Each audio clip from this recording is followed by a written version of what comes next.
It all started here last year. He called it.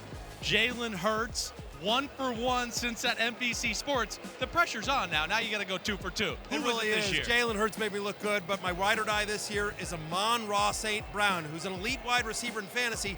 Just no one thinks about him. I got a trivia question for you, Chris. Right. Since week 13 of 2021, Amon-Ra's breakout week, here's the entire list of wide receivers with more receptions than the Sun God. Right. Justin Jefferson, that's the list. I have Amon-Ra St. Brown as a top 10 overall player, a first-round pick. Amon-Ra St. Brown is my fantasy football ride or die for 2023.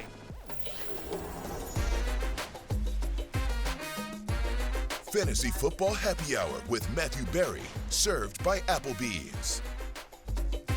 Welcome to the Fantasy Football Happy Hour. I'm Connor Rogers alongside Jay Croucher and Matthew Berry. He might never come home from Canton, Ohio out there after the big ride or die reveal. Berry, how does it feel the next day when you wake up? There's no buyer's remorse, I hope, right? Amon-Ra St. Brown, your 2023 ride or die for the fantasy season. No, I feel better about it because just talking to a bunch of people who absolutely love the pick, who agree, I've talked to people around the NFL who just tell me what a great kid Amon-Ra St. Brown is. We know about the production on the field, but everything I hear about him just as a person, as a player, as a professional, really exciting. Look, the fact is around the ride or die, it's not about, hey, this is some obscure guy that I think is going to launch himself. I mean, listen, everyone knew who Jalen Hurts was last year. It is about me planting a flag saying this is the guy I believe in the most this year. This is the guy that I'm going to draft higher than consensus, that I'm going to try to get on every single team that I draft this year. This is my guy that I think takes the next step. But it's obviously a known quantity as we think about, like, I think, Connor, your suggestion was Bijan Robinson. Jay, your suggestion was Justin Herbert. Both great suggestions. Both were on the list. But ultimately for me, I went with Amon-Ra St. Brown. You heard me talking with Chris Sims there in terms of the fact that since week 13 of 2021, he's second in the NFL in receptions among wide receivers. Only Jefferson has more. In terms of total fantasy points, only Jefferson and Davante Adams have more. Think about that. Since week 13 of 2021, as we sit here in the preseason of 2023, only Adams and Jefferson have more fantasy points. Amon-Ra St. Brown is the third best wide receiver in fantasy, better than Tyreek Hill, better than Stephon Diggs, and no one talks about him as a top 3 guy. I have him at wide receiver 6. I'm at 10 overall, and again, I am higher than consensus. So I just think people don't appreciate how good this guy has been, and what we didn't see in the clip there is what I will tell you is, among other things, obviously massive targets available. No T.J. Hawkinson, Jamison Williams suspended for 6 games. Yes, Jahmyr Gibbs will be involved in the passing game. Yes, they signed Marvin Jones to return to the Lions, but come on, this passing offense will go through the sun god, and look at the schedule for the Lions coming up. Over the second half of the year, 7 of the final 8 games that the Lions play are either in domes or they have one game at Dallas, which is a retractable stadium. It's December 30th. They're probably going to close the roof. So in essence, 7 of their final 8 games are in domes, and we know how well Jared Goff plays in domes. Like, he's a ridiculously good quarterback in a dome. I think Amon-Ra St. Brown is going to have a monster year. He is my fantasy ride or die. Yeah, Matthew, I thought you were actually going to go Equanimous St. Brown, but it's good you pivoted last moment to the Shora St. Brown. I was going to go full heel and wear a L'Jarius Sneed jersey, who's going to be shadowing Amon-Ra in week 1, but we didn't have one. It didn't ship in time. Yeah, the Willie Sneed jersey is missing as well. I really like the point about the schedule. I think it's the 9 of their last 10 games are basically going to be in stadiums that have a retractable roof or are a dome outside. And the one other game is at Chicago, who have got one of the worst secondaries in the league anyway. So I think it's a really good play. Not a super obvious one either. So I think you've hit the sweet spot there. And I mean, the stuff with Jared Goff outside in cold weather, that's a real thing. Like, his splits between playing indoors and outdoors are significant. And so just being able to write that off the second half of the season and just avoid the cold at all, I think is huge. So yeah, Amon-Ra should have a massive season. And I think an underlying factor of it all is a couple of teams wanted to hire away their offensive coordinator, the young Ben Johnson, this offseason. They have continuity with one of the more underrated, brighter offensive minds in the league. So you have the number 1 wide receiver, where the target share is very highlighted as massive, good play calling, favorable schedule that aids the quarterback as well. And outside of Jahmyr Gibbs, there's not really a lot of guys that come into that offense where you worry so much about the usage of them too. Yep, absolutely. And just rock solid offensive line. Jared Goff is not someone you feel great about taking you to a Super Bowl, but you feel great about him putting up fantasy points in the regular season for you. He was a revelation last year, a revelation in terms of competence achieved. So I think that, a lot of stuff is lining up for Amon-Ra to have a great season. Barry, who gave him the biggest run? And who was the one guy that maybe it came down to the wire or the day of, you're like, man, this is a good runner-up, but I have to go with Amon-Ra? Listen, no, it was Amon-Ra was always sort of the clubhouse leader, if you will. I did seriously consider Justin Herbert. Jay, I think you make a great point. And I think, look, if you read my 100 Facts column, which is up now on NBCSports.com, Rotoworld.com, it's 100% free. It's been updated since it was in the magazine as well. You sort of get a sense of who I like and who I don't, right? Because that column is kind of a semi-cleverly disguised sleepers and bust column. I kind of tried to – the point of that column is for me to use facts, cherry-picked stats, which I fully admit in the open. I fully admit that they're cherry-picked stats, and I use them to try to lead you to a certain conclusion. And you can sort of tell, like, I'm in on Justin Herbert this year. I'm in on Lamar Jackson this year, who was on the list. Anthony Richardson, who I believe Denny Carter suggested, he was on the list. So there were a couple of quarterbacks. Trevor Lawrence was on the list at one point. So those quarterbacks were on the list. Among wide receivers, I thought about both Amon-Ra and Chris Olave. He was on the list. And among running backs, I did consider Bijan. I was worried he's just a little bit too obvious for me, Connor, because just everyone's so excited about Bijan, but I agree he's just going to have an absolute beast of a year. Jahmyr Gibbs was on the list as well among running backs. So, listen, a lot of consideration went into it. And I did like, who was it? Was it Kyle Dvorak who suggested Isaiah Pacheco, or was it Rotopat? No, Kyle suggested Tony Pollard. Kyle suggested Tony Pollard. Tutters. Both of guys, Pollard and Pacheco were also on the initial list. Yeah, I will say as well, the sneaky element to this, you can get a lot of content out of the Sun God. I would say that if the Sun God's wide receiver one after week 5, then Matthew Berry is very short odds to be dressed like a solar deity, something wearing the kind of, the hat and everything. So, there's a lot of good angles to this one. So we did have a... I don't know if it's necessarily me, but Connor, there's a very good chance that Connor will have to dress as the Sun God at some point. That's great. Yes. I mean, I rarely say no to doing anything to drive the show forward. And since I will be here every show this week, this year... Yeah, sure. You're the new guy. You're the new guy. You have to dress in the goofy outfits. That's the rule. With some Egyptian solar god stuff. Oh, okay. Yeah, sure. And then I can take all the credit, too. That's why I'm doing it. So we did have a game last night here, guys. The Hall of Fame game. Yeah. Obviously, Barry, you were out there. We saw you on the sideline before the game. Obviously, a lot of inactives in this game for both the Jets and Browns, the regulars. But Zach Wilson did start for the Jets, 3 of 5, 65 yards. Really the one big bomb, not much going on besides that.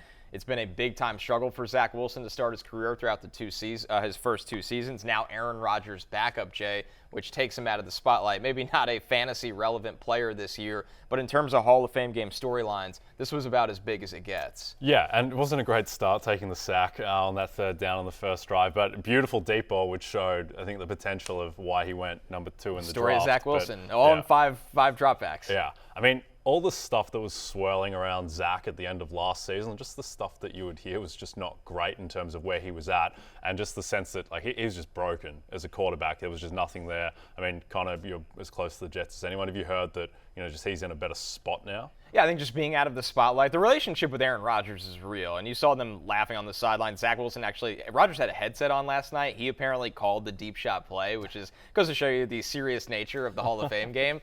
So I think mentally he's in a much better place now.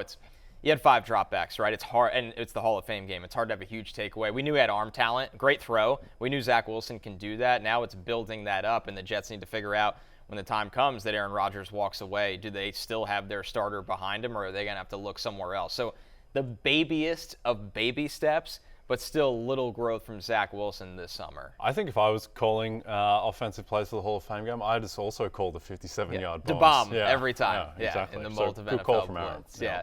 Barry, I mean, you were out there. What was the feel, and what did you think of Zach Wilson starting in the Hall of Fame game? We obviously joked around a lot last year when Josh Jacobs was in this game. It's usually a game that you get scared when you see young players with huge expectations that haven't necessarily lived up to it playing in this game. But for Zach Wilson being Aaron Rodgers' backup, it was pretty obvious why.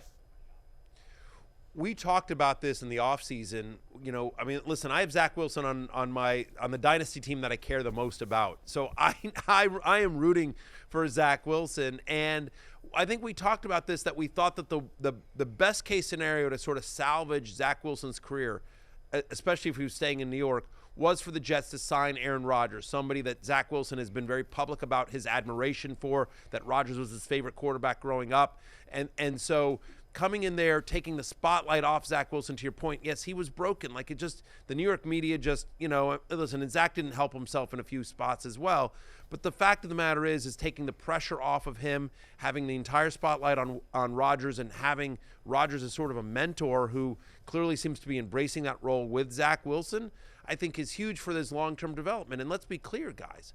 There's a lot of skilled players that are going to be on fantasy rosters on the Jets, starting with Garrett Wilson. Lazard will be a wide receiver 4. Obviously, Breece Hall. We'll see if Dalvin Cook ends up signing there. So the fact that there is a competent backup to 40-year-old Aaron Rodgers is not insignificant this year. Obviously, we hope number 8 plays every game that he wants to play.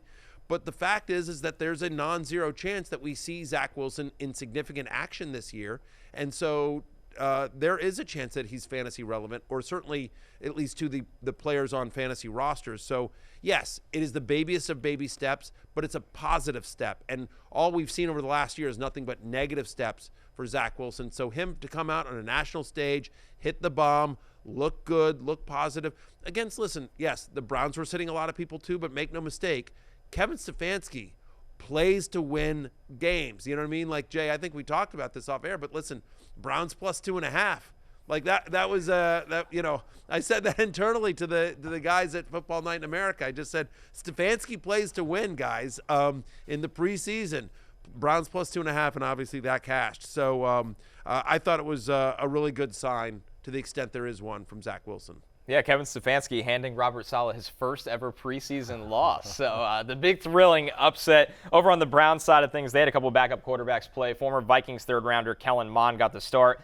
But, guys, to me, the story was who came in after him. Dorian Thompson-Robinson. A lot of people in the draft community thought he could be a bit of a steal as a day 3 pick in this draft. The Browns take him in the 5th round. Skill set, ideal backup for Deshaun Watson because of his mobility and his ability to play outside of the pocket. 8 of 11, 82 yards and a touchdown.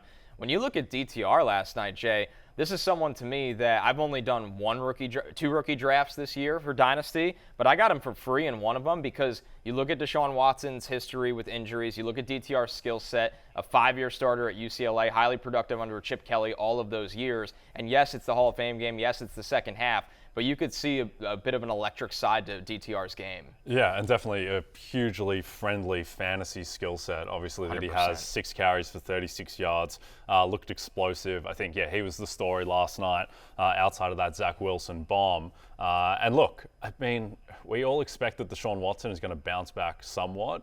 And I think Deshaun Watson is clearly going to be the guy this year. They're very invested in him being the guy. But Deshaun Watson was horrific last season. He was terrible. He was close to the worst quarterback in the league. Like, he was Zach Wilson-esque when he was out there. So it's no guarantee that Watson is going to be back to the guy who was, I think, a top 5 quarterback at the end of his time in Houston. So, look, I think there are a lot of things on the cards for the Cleveland in the next couple of years. And, if DTR, if he does see any time for whatever reason, more likely because of an injury to Deshaun, then, he's got a hugely fantasy-friendly game. Barry, any thoughts on DTR as maybe this long stash play in Dynasty because of that mobility? They like him a lot. I was actually talking to a team source prior to the game who was telling me, he was all excited. He's like, DTR's playing the entire second half. Like, we're excited about him. So there's no question there's a lot of enthusiasm in the building for DTR. I will say, Jay, that there is zero chance. There's literally a 0 chance that Deshaun Watson does not play if he's healthy. It does not matter how good or bad he is. They're paying him $250 million. He will play. as long as he is healthy to play. They do have a couple other guys there. So they have Kellen Mond, who we've talked about. I've always had a soft spot for Kellen Mond, former Texas A&M guy. Like, I watch a lot of Texas A&M games, obviously, having grown up in College Station.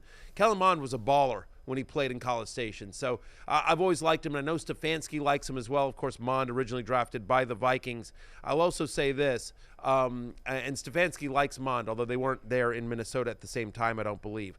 I will say this, though.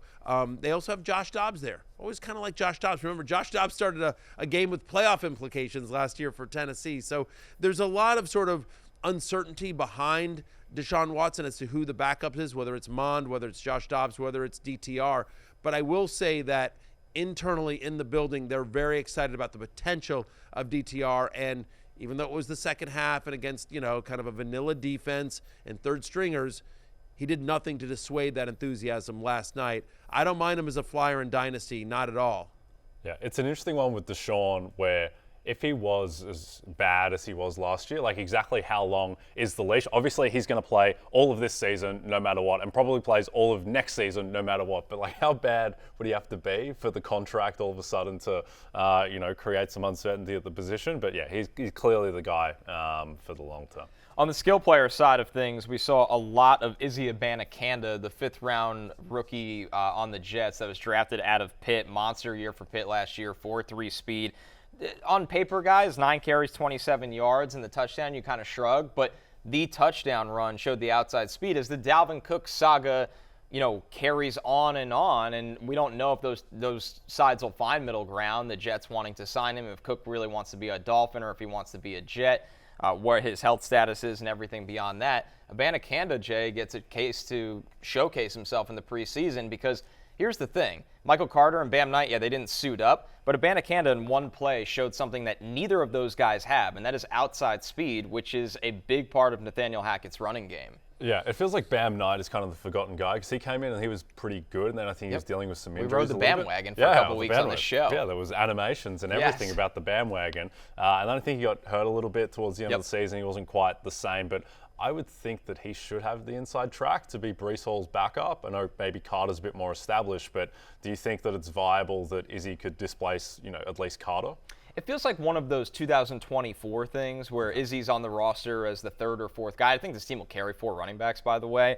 But the more he could do in the preseason, and look at them last year, right? You lose Breece. Carter was ineffective and is always banged up. And then it came down to a UDFA Bam Knight that, 2% of the fantasy world had heard of. So it goes to show you how quickly your name can be called as a running back. This guy was a 5th-round pick. He has a ton of talent. He's a 20-year-old rookie. So we could sit here and go, man, there's probably not a lot of opportunity for him out of the gate. But it's funny how things can quickly change in maybe the month of November or December. Yep, definitely. Yeah, just a name to keep on your radar as we see what happens with Dalvin Cook and the Jets. All right. So many oddities actually out of the Hall of Fame game. First, we had the lights situation where it looked like the game might not go on. The lights were out. But then a even more strange one after the game. This is from Pro Football Talk. The showers wouldn't go on for both the Browns and the Jets. There are rumors going around right now that after he announced his ride or die, Matthew Berry used up all of the hot water. He ran immediately. He just shed the suit, immediately used all of the hot water in the stadium, and the Jets and Browns had to fly home without hot showers. Can you confirm this, Matthew Berry? I can neither confirm nor deny. Okay, fair enough. All right. right. I'm going to take no comment. I'm just going to say no. I'm just going to say no comment. Yeah. It's a weird one, man, because I feel like every year last year we had a long rain delay as well. Didn't they have to cancel the game 5 or 6 years ago, because the field wasn't unplayable? It's a weird one in Canton, right? The funny thing to me is, Cleveland is not far from Canton, where this game does not have to be played there. Everybody could kind of get on a bus or a shuttle, but I guess people like tradition, Jay. Yeah, well, there's 2 things. There were 2 rumors floating around last night. One, I can confirm that Matthew Berry used up all the hot water. He's not afraid of a long hot shower, I'm told. Secondly, there are murmurs as well that Matthew Berry was very nervous about his bet on the over last night, that they might call the game because of everything going on, and that there was some phone calls made to stadium staff to make sure that we finish this game and we see this over cash, which ultimately it did, Matthew. Yes, it did, 33.5. It went off at 34 in some places as well. But, the over cash, never in doubt. Once I knew the game was playing, look, Never in doubt. Never in doubt. Jay, look, two things, Jay. I mean, first off, you know you're a degenerate when you're betting on preseason football, like you and I. You and I are both degenerates. And also, I thought we had agreed that we weren't going to talk about our long hot shower together. I thought you and I had sort of made a deal, like, hey, this is just us. This is just us, and I'm upset that you've now revealed my showering habits to everyone. Because that was just with you. Yeah, we were just going to keep that one night in Buffalo on the road to ourselves. That's all right. Yeah. Everyone can know about that. That's fun.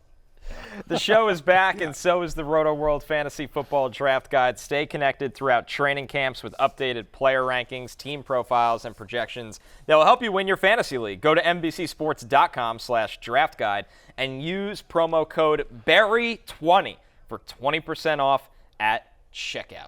All right, let's get into the Rotoworld headlines. We have a lot going on around the league outside of the Hall of Fame game. Broncos head coach Sean Payton said Javonte Williams will play preseason games. Williams hasn't been limited in training camp and is on track for week 1 if everything continues to go well. The team expects him to play in the preseason, but he might not play until the second preseason game as they continue to ramp up his workload. Barry, this seems like exciting news for a guy that's coming off as significant of an injury a running back can deal with, and there's been a lot of questions around for the last 8 months. So I have a lot of reactions to this. First off, listen, just for the player health, that's great. To see him back on the field after that injury looks so devastating, that's awesome. Like, we're thrilled for Javonte Williams. We're thrilled for the Broncos. Great. That is awesome. And, as news has become more and more positive, we have been creeping him up. My top 200 ranks are up on Rotoworld.com. We're going to talk about them in a little bit later in the show. But, so you can see, right, I've been moving Javonte Williams up and up and up. I have him at running back 28. But let's be clear about a couple of things here. Number one is, just because he's out there healthy doesn't mean he's Javonte Williams, right? I mean, like, we have seen this before where running backs have come back from ACLs and they have been healthy and they have started the season, but they haven't had that burst, that explosiveness. It took Saquon Barkley a year, honestly, to get back that explosiveness, even though he was out there and grinding it out.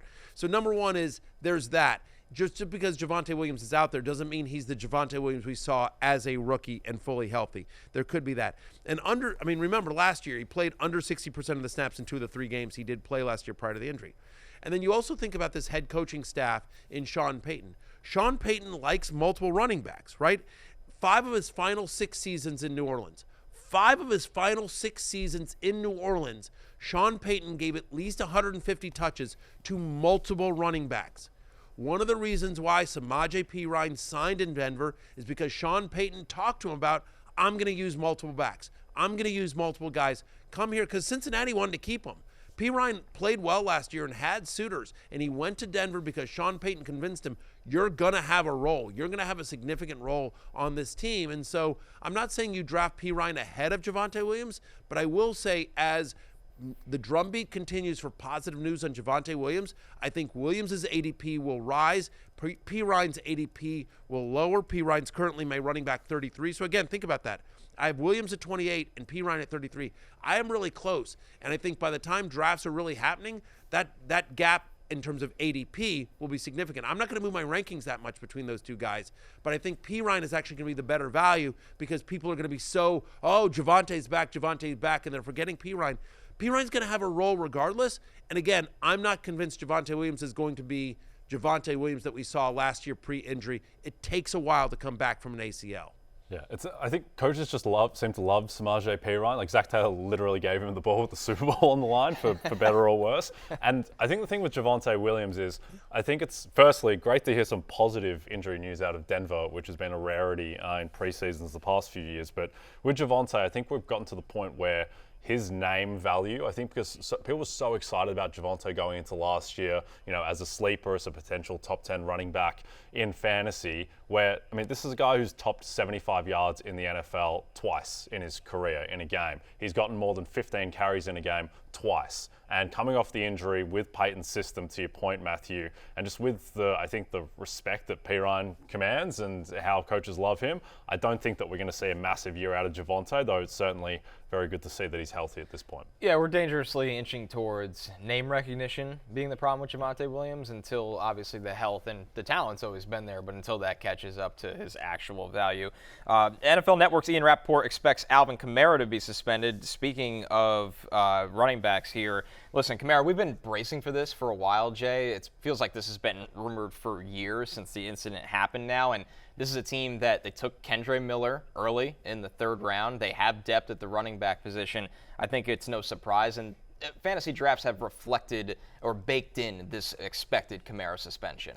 Yep, and now Jamal Williams, who obviously put up an insane amount of touchdowns last year, he's going to get more run. Kendre Miller becomes a lot more interesting. This Saints offense in general is just very strange all around with the Kamara situation, with Michael Thomas, who apparently is just healthy again. Right. We'll see how long that lasts, but I mean, people don't remember that, like, Michael Thomas is only 30. Like, he's the same age as guys like Cooper Kupp and Davante Adams, and the last time he was fully healthy, he's literally the best wide receiver in the game. So there's a lot going on with the Saints. I'm not sure I'd really be super interested in buying shares of their offense because of all the uncertainty, but I think Jamal Williams is the big benefactor if Kamara is going to miss time, which it looks like is almost a certainty now.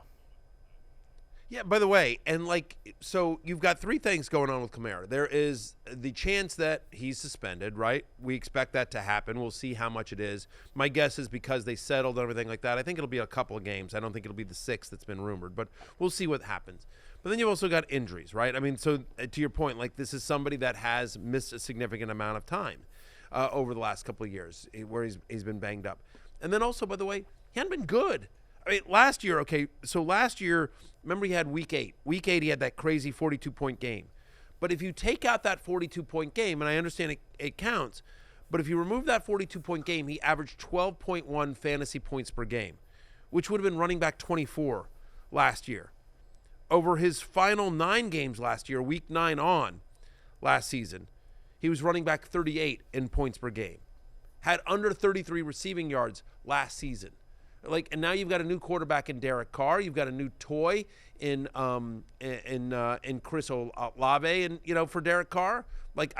You said you didn't want to invest in the Saints offense. I get that. Other than Chris Olave, I think Chris Olave is going to have a monster year this season. But to your point, Jay, about Jamal Williams, yeah, I think Jamal Williams was good last year, and I get it. It was a lot of bunny touchdowns that he sort of got gimmies there, but there's a non-zero chance Jamal Williams finishes as a top 20 fantasy running back this year just because of Kamara's potential suspension.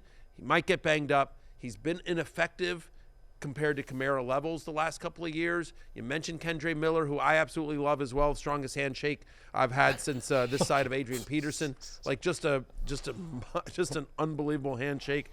So, yeah, I mean, I have Kamara at running back 32, which is kind of crazy to think about. But, yeah, I mean, he's a running back 4 for me this year. A lot to unpack with the Saints backfield, and that will continue on. Over in Bucs camp, ESPN's Jeremy Fowler reports that their coaching staff sees star potential in Rachaad White. Jay, we've spent many weeks, it feels like, talking about Rachaad White. 1, do you buy into that star potential? And 2, would this offense even allow him to reach that this year with their current quarterback and offensive line situation? Yeah, I mean, it's kind of a nothing comment, right? Nothing everyone has star potential. I mean, you have star potential, Connor. Everyone's got it. I think that it's going to be tough talking about the Bucs all season, to be honest. This is such a strange team that's caught in no man's land. It's our job, though. I know, it's just going to be, it just reminds me of just talking a lot about Kenyon Drake last season. It's kind of interesting from a fantasy perspective. But look, Rachaad White, I mean, he's clearly the guy that you'd want in that backfield. It's just so strange that Evans and Godwin are still on this team that's going absolutely nowhere, and Rachaad White could have fantasy value. But yeah, I mean, he's going to have a chance to realize that potential because they don't have a ton else going on. But yeah, I wouldn't read too much. I'm still scarred just from the Romeo Dobbs experience last preseason, where yeah, I'm sure there were comments about Romeo Dobbs' star potential. I completely talked myself into him being the Davante Adams replacement, and then it just never happened or came close to happening. So you've got to take these preseason comments and also preseason clips against air with a little bit of a grain of salt, I think. Yeah, I mean, superstar might be a bit strong, but again, volume is king when it comes to fantasy football and running backs especially. And last year, there were 5 different games where he got at least 15 touches. And in those games, he averaged 13.6 fantasy points per game. like that is usable. And to your point about, I mean, you look around at the depth chart, like Chase Edmonds is there, Keyshawn Vaughn is there. They were rumored to be in the Dalvin Cook sweepstakes at some point, but I don't think Dalvin wasn't going to go to a bad team unless he really got paid, and they weren't going to pay him, so that wasn't going to happen. Maybe they wind up with a Kareem Hunt or something like that.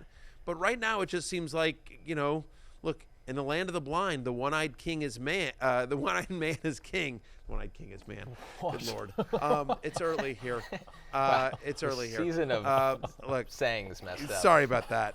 Yeah. But what I would say is, look, Rachaad. I have Rachaad White at running back 26. I think that's about right. I think he's a high upside flex this year. I think the volume is going to be there. And whether it's Baker Mayfield or Kyle Trask under center, you could see them kind of, trying to get him more involved in the passing game, and try to dump off a little bit. I do know this. The two things I do know. I do know that Todd Bowles, I've talked to some team sources, Todd Bowles wants to run this year. Todd Bowles, now that Brady isn't there, Todd Bowles, the way he wants to coach is exactly the way you think. I'm going to play really good defense, and I'm going to run the ball, and I'm going to try to win games 17-14, 21-17. Like, he's going to try to grind them out because he knows, quarterback is an issue, and, there's not a lot of depth in the running back room. But I think massive volume could be coming for Rachaad White. Remember, Leonard Fournette, him leaving, there's over 260 touches available from last year up for grabs in this offense. Yeah. Still scarred from that one-eyed kingdom, man blind thing, whatever, Matthew. But I think the thing with Rachaad White, the concern would be, firstly, just the offensive line is not what it was, when they were winning the Super Bowl. Correct. Last year it was really banged up. It still hasn't really been fixed, I don't think. And last year, despite having Tom Brady as his quarterback, there was only one game where Rachaad White got to 5 yards per carry, which just seems like, he had games with 3-5 carries just by chance. You would have thought that he would have had more. I think the real inflection point, or what is going to be key to Rachaad White's value, is what he can add as a receiver. Because there were a couple games last year where he had 8-9 targets out of the backfield. If that becomes more consistent, then he's got a much easier path to fantasy value that isn't as dependent on being efficient on the ground, which I think he's going to have a hard time doing. In one of the more mysterious running back situations of the summer, Ravens head coach John Harbaugh said he's unsure of when J.K. Dobbins will return. Dobbins was a surprise candidate for the PUP list to start training camp. His absence appears, though, to be more related to contract rather than injury. Dobbins is reportedly currently at the team facility, but has not been practicing, Jay. This one, we've talked a lot about this already, right? Where, Barry had a really good point where there's a lot of running backs that they're up to be paid, they're due to be paid. We haven't really seen enough from J.K. Dobbins where you would think this is the time. And for a Ravens team, it doesn't feel like this is one that they would fold on, considering all the talent they've added at wide receiver. They've added a pass-happy offensive coordinator in Todd Monken. They've got Lamar Jackson happy. They have no problem rotating their backs. The Gus bus will keep on rolling, and Gus Edwards. I don't think anybody can really figure this situation out, and I bet Harbaugh feels the same way. Yeah, I think the Patriots have kind of become the poster boy for just messes of running back situations for fantasy over the past decade, but I think the Ravens are in that discussion as well. Like, when's the last time they had a running back that you felt great about from a fantasy perspective? Really, Ray Rice. I was just going to say, I know the name. It's Ray Rice. Yeah. And so there's just always a lot of Justice Hill or Kenyon Drake last year swirling around this team. Matthew, of this, if Dobbins is not there to start the season, between Edwards, Hill, Gordon, who are you most excited about? Yeah, excited is a word that I would not use here. Who am I most tolerable? Who do I tolerate the most? Honestly, I'm going to say Melvin Gordon, just because Melvin Gordon's actually a decent pass catcher. I think this becomes a wide open offense. I think Todd Monken getting in there with OBJ, with Zay Flowers, with Mark Andrews, with Rashad Bateman. We're going to talk about Bateman here in a second. I think it's going to be a much more wide open, pass happy offense. Obviously, the running back, and I'm using air quotes here for people listening, but the running back that you like the most on the Ravens is Lamar Jackson, right? That's the guy that's going to be the most effective runner on that team. But if I have to pick one of the running backs, I think Melvin Gordon, who again can play on all three downs, versus Gus Edwards, who is just a north-south runner and is a nothing in the passing game. I think Melvin Gordon. And to your point, again, if ever there was a team not to hold out on and be like, hey, you got to pay me, It's the Ravens. The Ravens have gotten production over the last couple of years from Kenyon Drake off of his couch, from Latavius Murray off of his couch, from Devontae Freeman off of his couch. I mean, like they have signed like kind of these street free agents and gotten production from them in an offense that, you know, wasn't as high flying as what we expect Monken's offense to be. And so, especially when you think about to the point that, like, hey, Zeke hasn't found a home yet. You know, Kareem Hunt, Leonard Fournette, none of them have found a home yet. Neither is Dalvin Cook. Like, I don't know, J.K. Dobbins. Like to me, you have no leverage here. So I am at running back 27. We're just sort of waiting and seeing. I think eventually Dobbins is going to come to his senses and show up. But again, one of the things, and we're going to talk about this with Bateman here, so just sort of switch over to Rachaad Bateman too. They're installing a new offense. They're installing a new, you know, they've got a new offensive coordinator. And I talk about this all the time in fantasy football. Fantasy football, one thing that I think gets missed a lot in analysis is the fact that you're dealing with people. And that a football team is like a business, right? There are politics and humans involved and everything like that. And just like sometimes, you know, I have a buddy that was fired this offseason. He was fired a couple of months ago. And one of the reasons why is that he went, I believe one of the reasons why is because he decided to work from home. Like when COVID happened, everyone went home.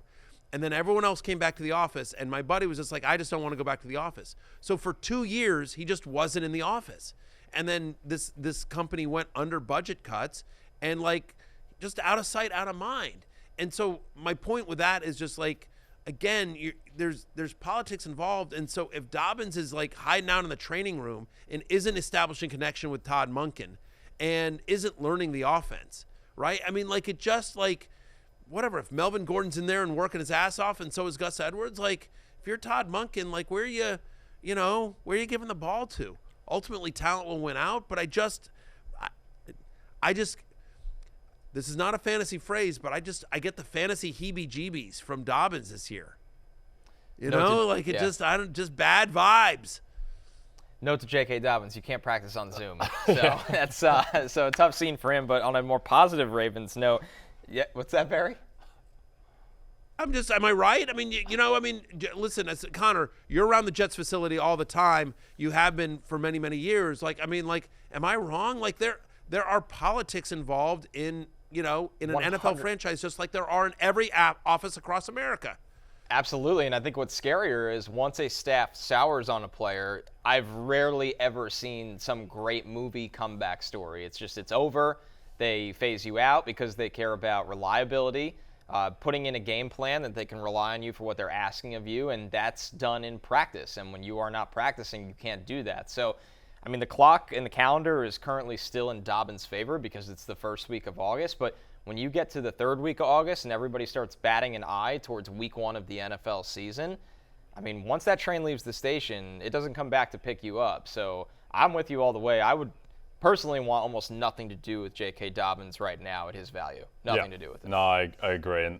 And to your point, Matthew, I mean, yeah, I think a lot of the time we just think of players as, fantasy players and guys you just slot on a roster and then they accumulate stats. But there is, there's a lot of stuff obviously where, coaches' jobs depend on players performing as well, and just having that trust level, just building continuity in an offense, trusting that, particularly with Baltimore, which has, I think, a more complex running game and will have a more complex running game than most teams just because of the RPO stuff and Lamar being such a unique player that, maybe with the game on the line, you don't want to be handing off to J.K. Dobbins if he hasn't been in the building, and you're just more comfortable with Gus Edwards or Melvin Gordon running the show in a big spot. On a more positive note, for all of the, I don't want to say bad press, but mysterious press around the Dobbins situation, it feels like Zay Flowers is establishing himself quickly. Their first-round pick at wide receiver, Odell Beckham, the return seemed positive early. ESPN's Jameson Hensley believes that both of those guys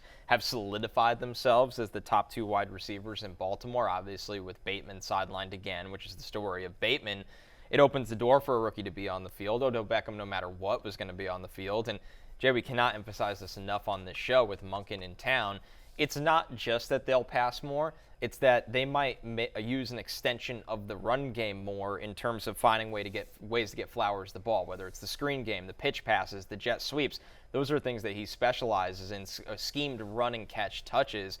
I feel like everything is trending up towards the wide receivers for the Ravens, even though the backfield goes down. Yeah, and last year, I think I was relatively high on Rachaad Bateman just because there was nothing else there, and he had the talent, he's got first-round pedigree, and the thought was that just he is going to get every opportunity to succeed. That doesn't exist this year at all for Rachaad Bateman. Now they have, I don't think they have sure things at receiver, but they have decent enough tickets that some of those guys are going to hit, and between Zay Flowers and Odell Beckham, who are obviously top of the line, but then also Devin Duvernay is fine. Nelson Aguilar will get time, I think. And Mark Andrews, I think, is going to have a better year with a lot more health. So all of a sudden, Rachaad Bateman, the thing is with first-round picks as well, the further you get away from when they were drafted, I think the less incentive there is to really have to play them if they're not performing. So, I mean, do you see anything left in Bateman? Is he a worthy flyer? Because his ADP is going to go down a ton now. I think the problem is the health issues start to build up. It starts to leave you a lot of doubt, and it goes back to the conversation we just had about Dobbins and players and people in a certain way. Coaches just start to move on with game plans without you. They gave Odell Beckham, it's a one-year deal. There's no bad one-year deal, but they gave Odell Beckham a ton of money to be an impact player. They used a first-round pick on Zay Flowers. Not a lot of guys that size are drafted in the first round at wide receiver, so they saw a special aspect as a playmaker to his game. Where, and I think the last thing you brought up is probably maybe the most important, Mark Andrews. Let's not forget Isaiah Likely. I mean, they have two tight ends that can really impact the pass game. They don't need, as the league gravitated all towards 11 personnel, they don't need to be one of those teams that always lives in 11 personnel. So, Barry, I would imagine it's the same for you. As everything starts to trend up for these guys, it does impact guys like Bateman and, of course, Dobbins in a negative way as they're not out there on the field and getting left behind. Yeah, and not learning a new offense, a complex new offense. I mean, again, the old phrase, you can't make the club from the tub, right? I mean, so, it's a different situation, better vibes around Bateman than there are Dobbins because it is a legit injury history. And as somebody who has Bateman in 2 different dynasty leagues, this drives me crazy. But the fact is that, I mean, think about how Odell Beckham Jr. came to the Ravens. Lamar Jackson recruited him before he had signed his deal. I mean, Beckham was signed before the Lamar Jackson deal was signed, but LBJ was I was FaceTime with Lamar and everything. So my worry about this offense, fantasy-wise, is that they're going to be like the Chiefs, which is that they're going to be a really highly productive offense. They're going to put a lot of points on the board. It's going to be really fun to watch. But fantasy-wise, outside of Andrews or Kelsey in Kansas City, it's just going to be death by 1,000 cuts when you're playing them, right? It'll be an OBJ game one game. It'll be whatever. Devin Duvernay another game. Zay Flowers, to your point. I think Zay Flowers is certainly somebody that should be rising up ranks, but I don't know that I see any one of them having consistent fantasy value. I suppose at the moment, Beckham would be the guy that I would want to take the most flyers on of everyone, just, again, given his history of success in the NFL, the fact that he was paid the kind of money he was, the fact that Lamar, personally recruited him to come to Baltimore. He'd be the guy, but again, I think they're all going to get time. They're all going to be part of this, multifaceted passing attack. Rookie, go ahead, Jim. Let's just touch on you can't make the club from the tub, because apparently that is a real saying. Yes, as I Googled it, the last person to say that publicly, at least according to Google, was Prince Amon-Ra in 2012. So Matthew Berry has revived the saying publicly. Very good. Yeah, so we a couple hurdles to get there. No way, Monfrey, Blind Man and the One-Eyed King. Yeah. But we got no club in the tub landed with the bullseye, Matthew Berry. Yep, well done. Okay. Yeah. The praise for rookie wide receivers flying around the league right now, and there's none higher than what Jackson Smith-Njigba has gotten over in Seattle. Seahawks coach Pete Carroll has praised his initial play in training camp. ESPN's Dan Graziano called Smith-Njigba the star of their training camp so far. So as they continue to wait for, Zach Charbonnet to get fully healthy, and that's trending the right way, there's been no disappointment or letdown for the start for Jackson Smith-Njigba, a guy that basically missed all of his last college season dealing with hamstring injuries at Ohio State. There was some concern around there, but you look what he was able to do 2 years ago when he was playing with Garrett Wilson and Chris Olave. He was a monster, and he's just off to a roaring start in Seattle here as their number 3 wide receiver, Jay. I mean, yes, they have DK Metcalf and Tyler Lockett, but that slot spot for him is something he should be able to absolutely eat with Geno Smith throwing him the ball. Yeah, and I mean, I think we know that JSN is good and is going to be good, but it's just a matter of what his statistical ceiling is, where he's the guy behind Lockett and Metcalf. Also, I think there is the perception that, Pete Carroll loves to run the ball, and I think a lot of that was, 3-4 years ago when it's Russ Wilson, and so much their offense was run, pass, maybe they run, didn't pass. Trust Russ. Well, yeah, maybe they didn't trust Russ, because last year they actually passed the ball at an above average rate. So I think coming off the year that Geno had as well, also now with the uncertainty that they have at running back from a health perspective, I do think this team will throw a lot. It's just a matter of, how much JSN how many targets he can get next to Lockett and Metcalf, who was so established. Well, okay, first off, a couple of things here. Number one is ignore anything Pete Carroll says. Don't ever, Pete Carroll saying like he's just blah, blah, blah, whatever. Dan Graziano knows his stuff, though. Dan Graziano is a fantasy player. He's a friend of mine. He used to come on my show back when I was at ESPN. Dan Graziano understands what he's talking about. And so when Dan Graziano says JSN's the star of camp, that I listen to and I take to the bank. To your point about JSN at Ohio State, Connor, like he actually had more receptions and more yards than both Chris Olave and Garrett Wilson. And speaking of Garrett Wilson, I know the big concern on JSN is, yes, it's a run-first team. They have Metcalf. They have Lockett. But to your point, Jay, they threw more last year than I think people realized. And also, I was just going to say, again, I think everyone was out on Garrett Wilson last year because of the landing spot. Oh, he went to the Jets. There's too much competition. They don't have a good quarterback, right? People were out on Jahan Dotson last year. Oh, he's going to the Commanders, right? Like Carson Wentz and whatever, and Terry McLaurin's there, and they have Curtis Samuel. Like, how's Dotson? And by the way, Dotson was really good when he was healthy last year. Obviously, Garrett Wilson was an absolute beast when Flacco or Mike White were under center last year. So Jackson Smith and Jigma, to me, just draft the talent. I'm at wide receiver 36. I'm at wide receiver 36. Draft the talent, and I could see him having a big second half as he gets more and more ingrained in this offense, and Geno learns to lean on him more and more. Mentioned Zach Charbonnet before. He has returned to practice now on Thursday, dealing with the shoulder injury. We know Kenneth Walker. This backfield has been banged up in general. We're waiting for both Walker and Charbonnet. Charbonnet back in the fold now, though. So some positive news for a backfield that it still feels like the majority of touches will be Kenneth Walker's when he is right. But Charbonnet could have a role in the pass game, and getting him back on the field as a rookie, it's good that this didn't linger on. Yeah, particularly when you think about Kenneth Walker's injury history, not just what he's dealing with now, but he's banged up all of last season. Summer. Yeah, missed last summer. The start of the season he missed, and then with a different injury towards the end of the season, he was just constantly banged up. He was questionable every single day for practice, it felt like, in the last 6 weeks of the season. So, yeah, I would not be counting on Kenneth Walker to be playing 15 games, let alone 17. So if Charbonnet is healthy, and it looks like he's getting healthy, then he's a guy with a ton of upside. Barry, how about this one for you? This one was tailor-made for you. Commanders head coach Ron Rivera said, "Don't sleep on Jacoby Brissett," when asked about the team's quarterback competition. What were your thoughts on this quote? Are you hyped up for the Jacoby Brissett revival? Yeah, no, I'll tell you what my thoughts are. Ron Rivera should never be allowed to talk to the press about his quarterback. Period. Because he got into trouble last year when he threw Carson Wentz under the bus, and then he was just like, "Hey, I'm the guy that drafted Carson Wentz. I'm the guy that looked at the film and everything like that." And then, and then he went back to Heineke, and then he made the switch to Heineke, and then anyway. This is what I tweeted out, and I believe this strongly as a lifelong Commanders fan. First off, it actually doesn't even matter because we're playing with house money. Dan Snyder's gone. Josh Harris is in. All is good. We're playing with house money. But this is what I tweeted out. You see it there on your screen. Starting Brissett for any reason other than injury would be the dumbest thing ever. We need to see what Howell is for a full year. And if he's not the guy, we need to be awful and get a great pick next year and a great draft for quarterbacks. Brissett is actually solid and would get us to 500. And then draft pick 15, 16, or 17, somewhere in there, right? And so, Jacoby Brissett is an above average, solid, professional NFL quarterback. I mean, he's not a franchise quarterback, The NFL has told us that, right? I mean, he has moved from team to team to team for a reason.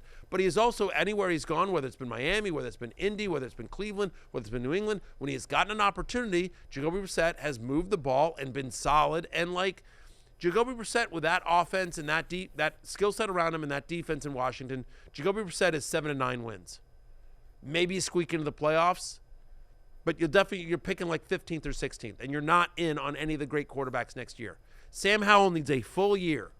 He's either our guy, or if he's not, then we're terrible, and we have a good draft pick next year where we can go out and get the guy. But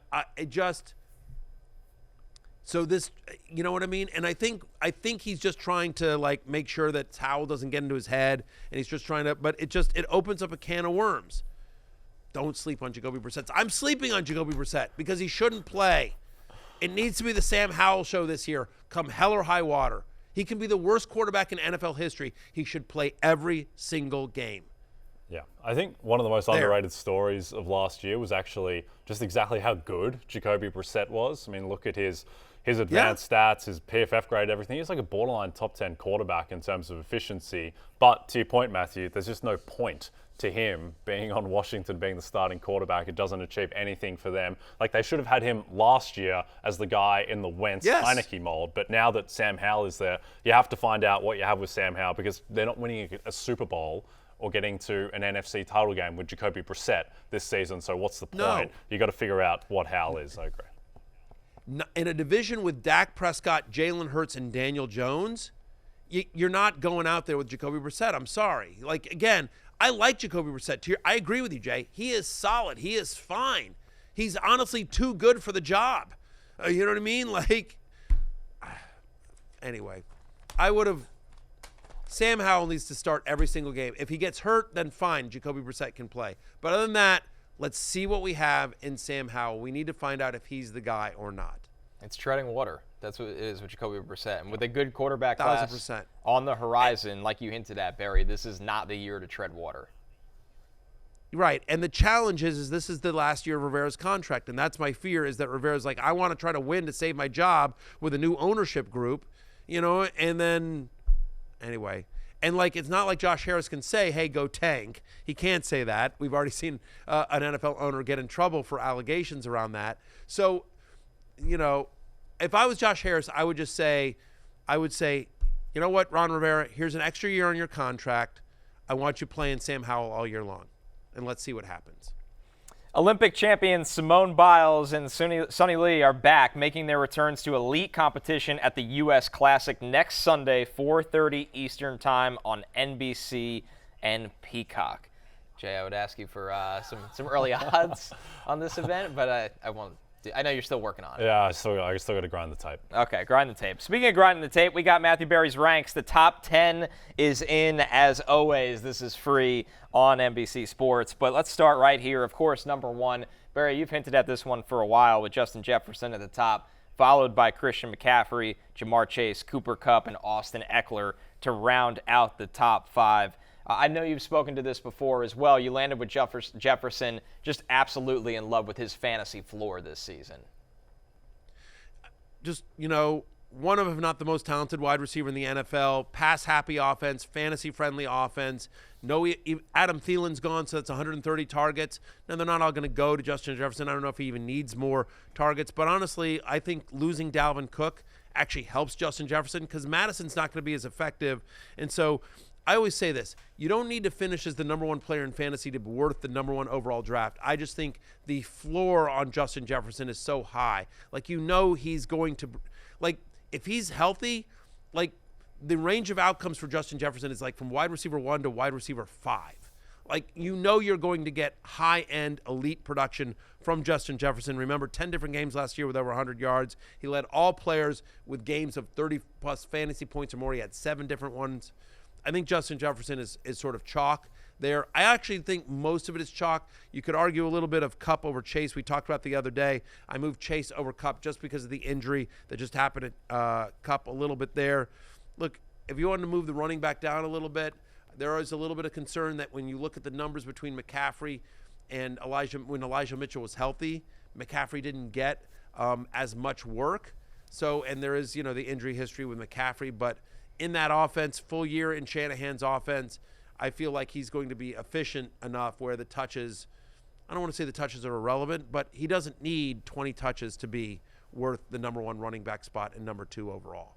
As 6 through 10 is filled out with Tyreek Hill, Travis Kelce, Stephon Diggs, Bijan Robinson, and of course, ride or die Amon-Ra St. Brown. Jay, what jumps out to you in this top 10, particularly on the back end? Yeah, well, I think the guy who makes me most nervous on the list, and I think may slide into the back end at some point, is Cooper Kupp.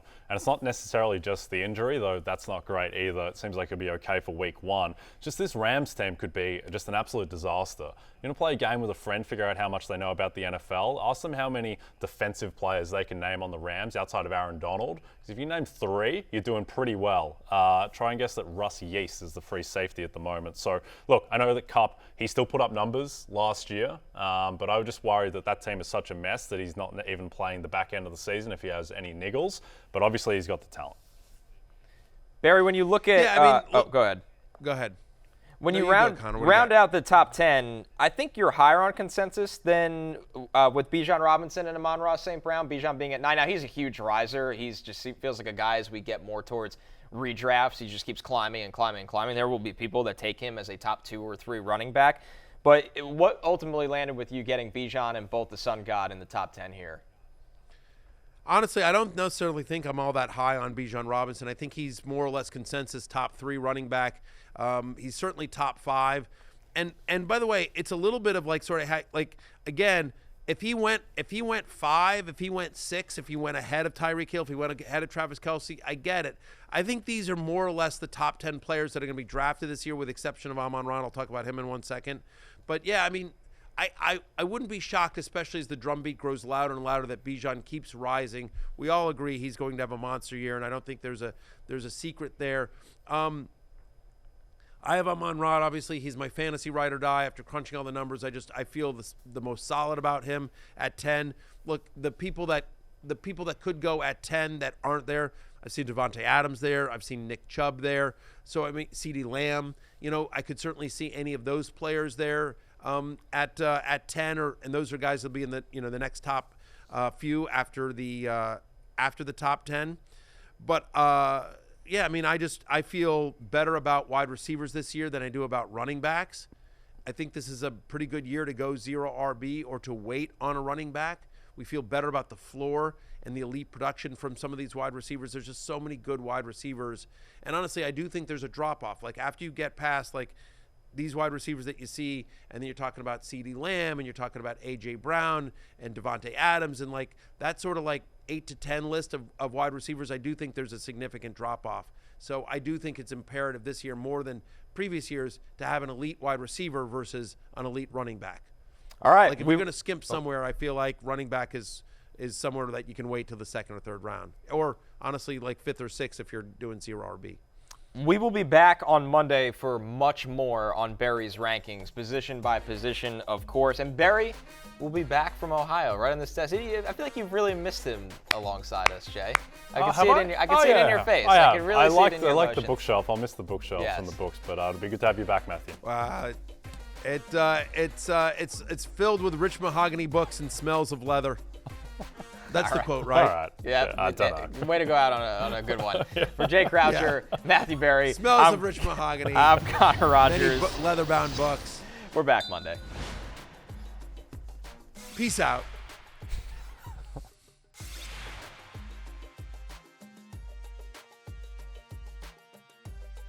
Hey, it's Matthew Berry from NBC Sports and Rotoworld.com.